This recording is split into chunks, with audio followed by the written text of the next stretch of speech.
On January 2nd, 2026, Mexico's new president, Claudia Sheinbaum, gave her first press conference. She was speaking live on television from the National Palace in Mexico City. Suddenly, the ground began to shake. A strong earthquake, magnitude 6.5, hit southern Mexico. It stopped the president mid-sentence. Sirens started to blare across the capital. President Sheinbaum stayed calm. On TV, people saw her say simply, "The ground is shaking." She then asked everyone to leave the room. This big moment showed how nature can test a country and its leader.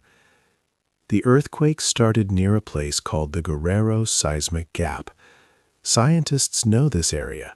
They say it has not had a very big earthquake for a long time, more than 100 years. This makes them worried. Is this 6.5 magnitude earthquake just a small shake? Or is it a sign that a much bigger one, a catastrophic event, might come soon? President Sheinbaum and the journalists quickly walked out of the room. The building moved under them. People watched, wondering what this sudden, strong shake meant. Mexico City has a history of big earth hikes. Many people still remember past disasters. What would this new jolt mean for their city? 2. The ground shakes. The strong earthquake happened on Friday, January 2nd at 7:58 in the morning. It was a magnitude 6.5 quake. Its center was in Guerrero State, near a town called San Marcos. This location is about 143 miles south of Mexico City by the Pacific coast. The quake was not very deep, only 35 kilometers, or about 22 miles under the ground. Because it was shallow, the shaking felt much stronger across a large area. In Mexico City, buildings started to move from side to side. Many residents woke up in fear as the tremors began. Loud sirens blared, and people ran out of their homes into the streets. Dogs barked. Karen Gomez, living on the 13th floor, said a siren woke her up, and she felt terror. Norma Ortega, on the 10th floor, also got a terrible fright. President Sheinbaum, however, stayed calm during the shaking. She looked at the reporters and simply stated, "The ground is shaking." She then calmly asked everyone to leave the room.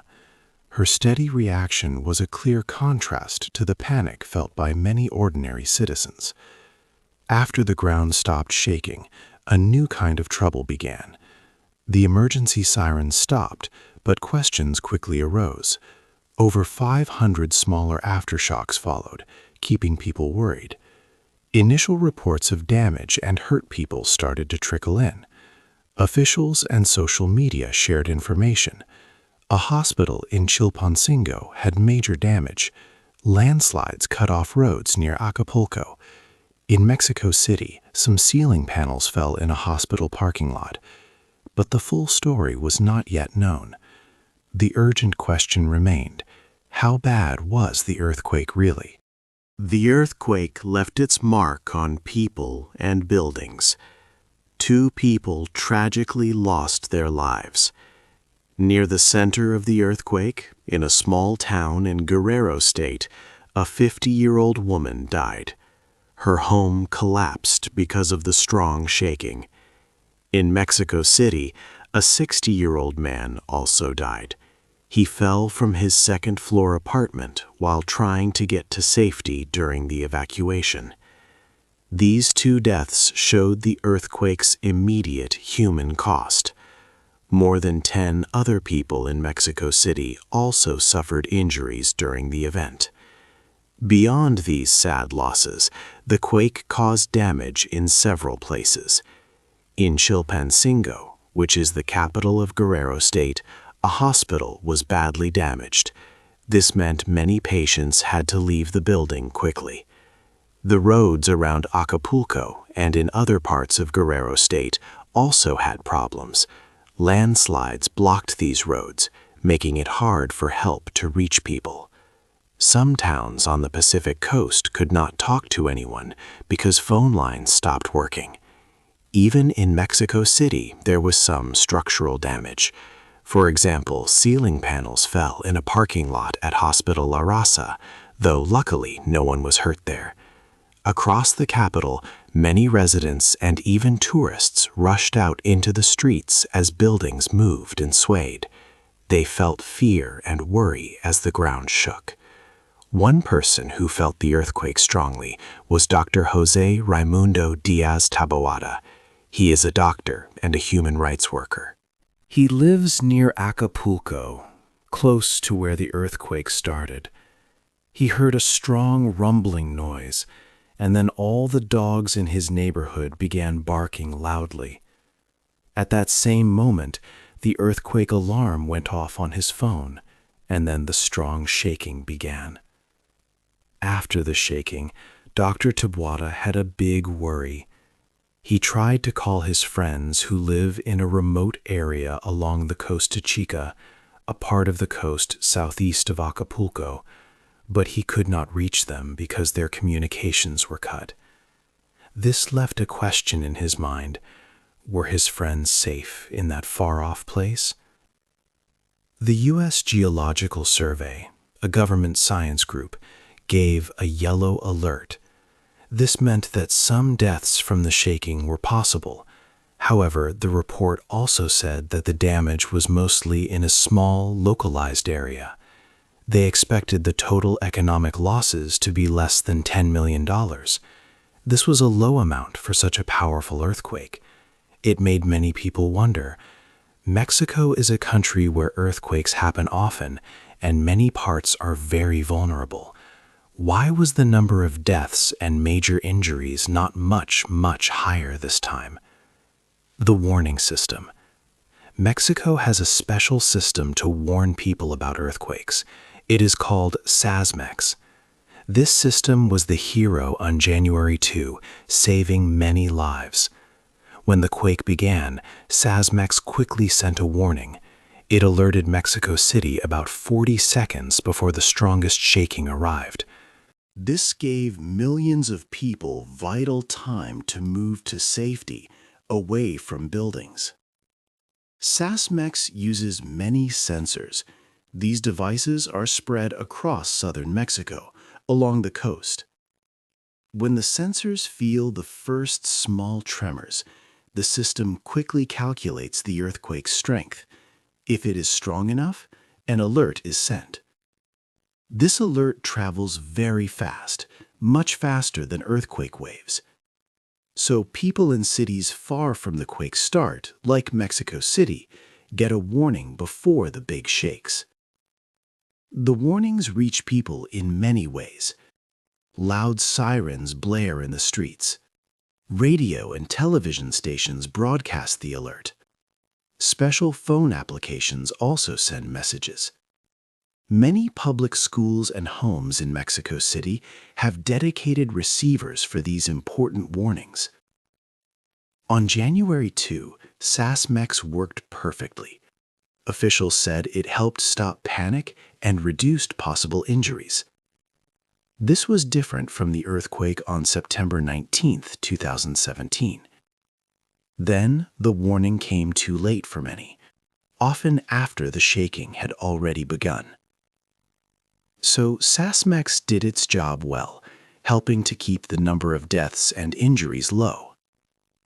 But this system can only warn you. It cannot change the ground itself. Mexico City is built on very soft soil. This ground can make earthquakes much worse. No warning system can fully protect the city from its own treacherous soil. What makes Mexico City's ground so dangerous? Is it truly a death trap?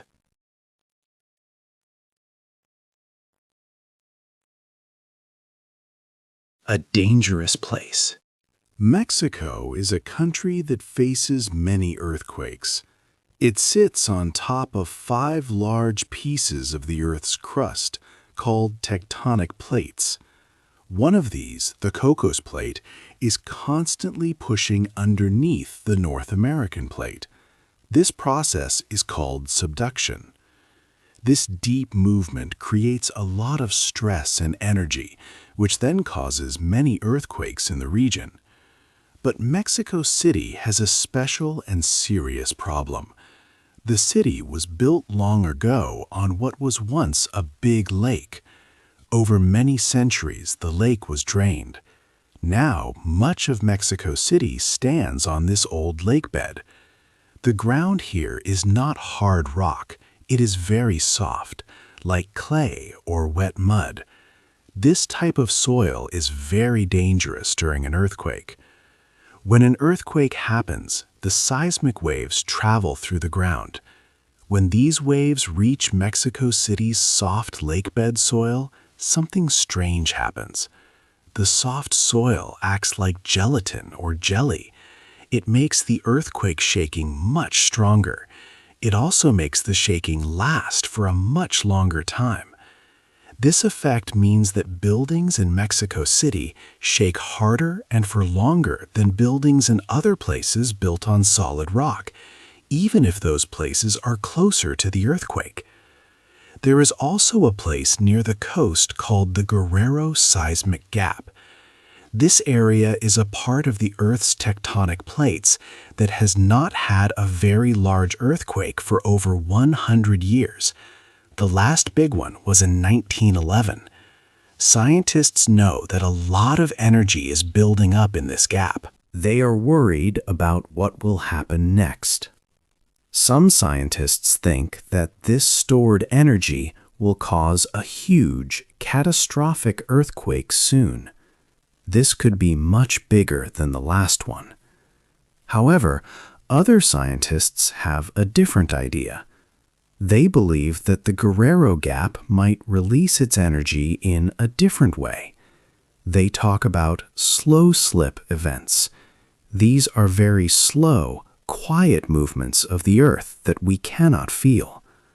These slow events could release the energy harmlessly without causing a big, dangerous earthquake.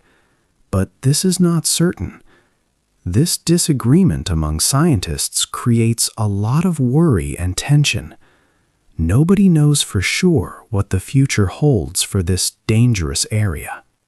This terrible problem with the soft lakebed soil making earthquakes worse was the main reason for huge damage in a past disaster.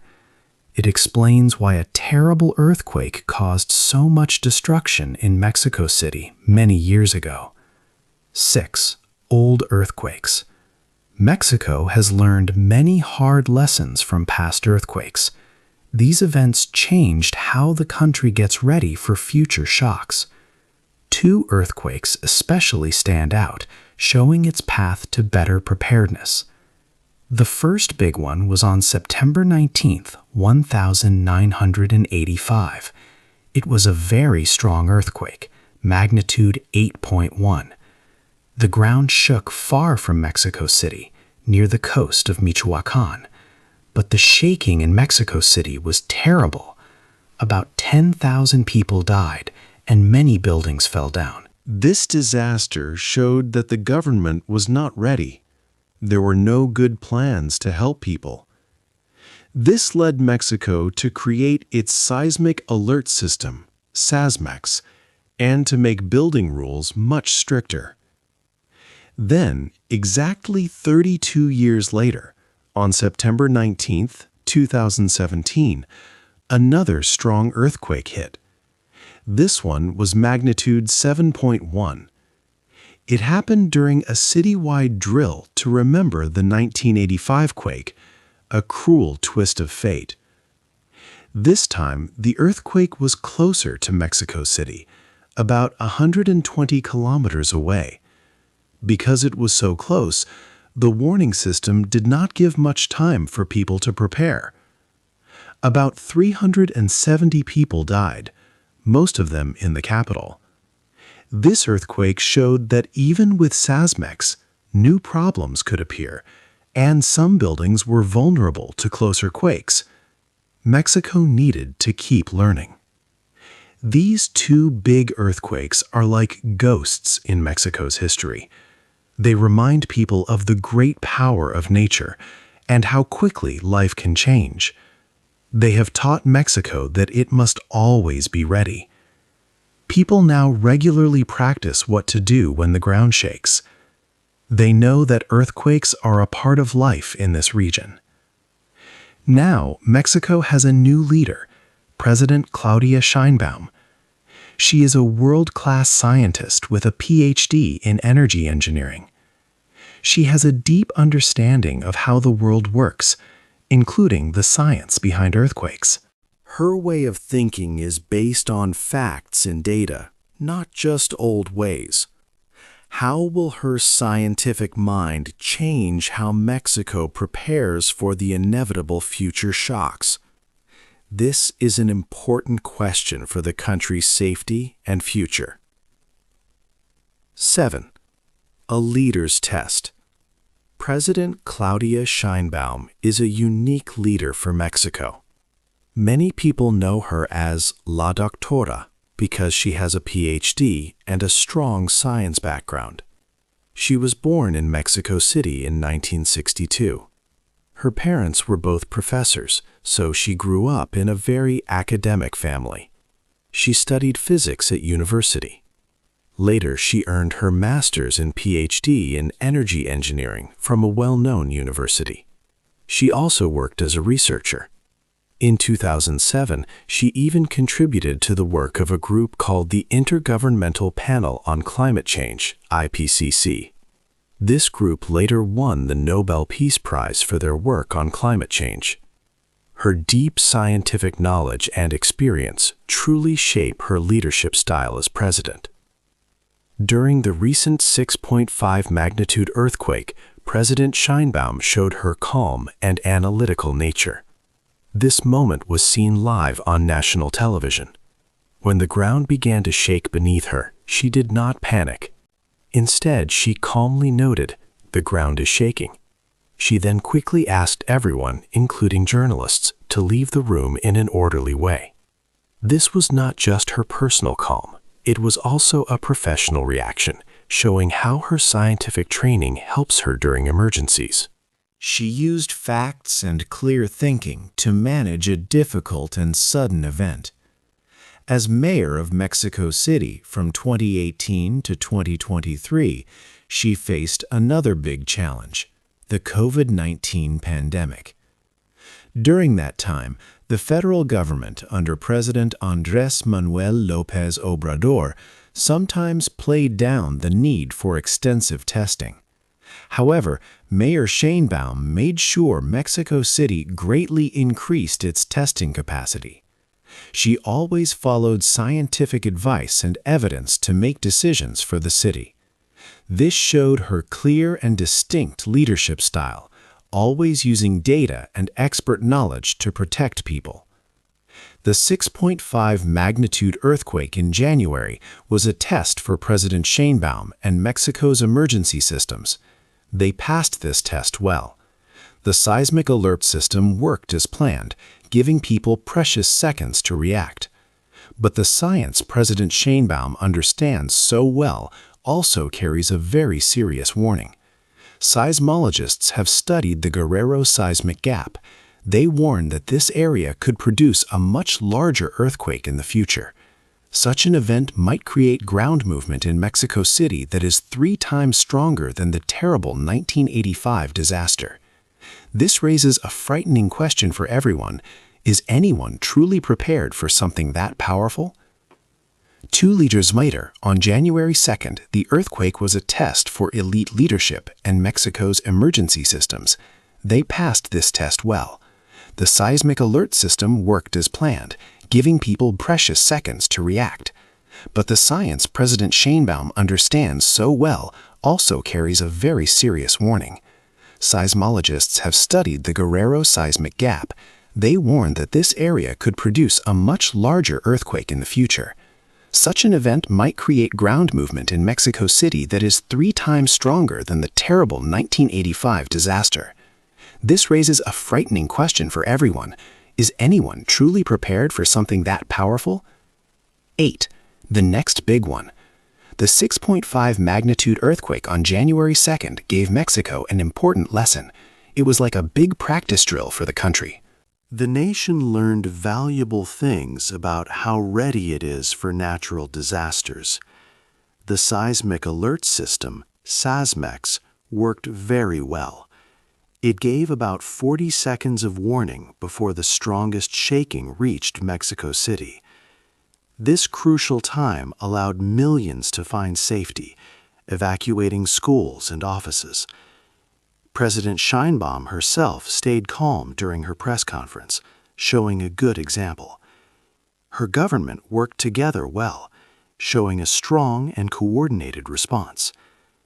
However, the event also showed problems that still exist. For example, a woman died when her old house collapsed near the earthquake's center. Many poor families still live in homes built without strong earthquake safety rules. These buildings are very dangerous when the ground moves strongly. Improving these unsafe houses is a major challenge for the country. The biggest worry is still the Guerrero seismic gap.